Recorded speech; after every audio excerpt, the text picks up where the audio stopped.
Alors si tu n'as pas le million à 30 ans, voire 25 ans ou plus tôt, tu as quelque part gâché ta vie.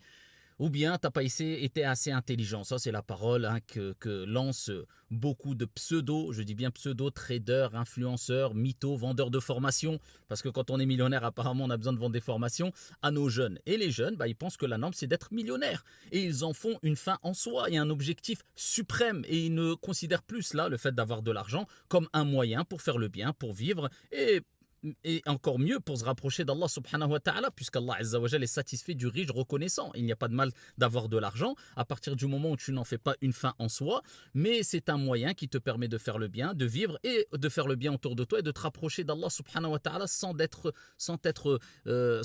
détourné par ton Seigneur tabaraka wa ta'ala. Non, ils font croire que c'est ça la vraie vie et les vrais intelligents, ce sont ceux qui ont gagné des millions, voire le million à 20 ans ou 25 ans. Non, non, non, non, tout dépend de la conception qu'on a de l'intelligence. Le prophète, alayhi salatu wassalam, écoute bien.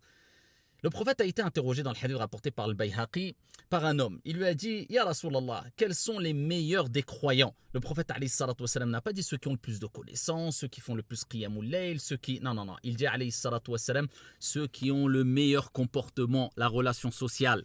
Et il dit, quelles sont les personnes les plus intelligentes? Le prophète alayhi salatu wassalam a dit, ce sont ceux qui se souviennent le plus de quoi? Al-Maut, la mort, et qui s'y préparent le mieux, c'est-à-dire intelligemment. C'est-à-dire que les personnes intelligentes, ce ne sont pas ceux qui ont compris qu'il fallait investir dans ce qui est le moins volumineux et qui dure le moins de temps, comme ceux qui investissent tout, je dis bien tout, pour cette vie d'ici-bas, qui dure très peu et qui est très courte et qui peut être, même celui qui a des millions, tout va s'arrêter dans une heure. Non, les vrais intelligents, et c'est logique, c'est une question de bon sens. Tout dépend après de la conception du bon sens qu'on a et comment on comprend le bon sens. Eh bien, les vrais intelligents, ce sont ceux qui se disent, je ne vais pas investir dans une chose ou dans une vie qui dure très peu en oubliant ma vie de l'au-delà. Non, j'investis pour ici-bas, mais j'investis pour ceux qui rapportent le plus au niveau du volume et du temps. Al-Jannah, Al-Akhirah. Et le prophète alayhi salatu wassalam, détrompe-toi, ne te trompe pas plutôt.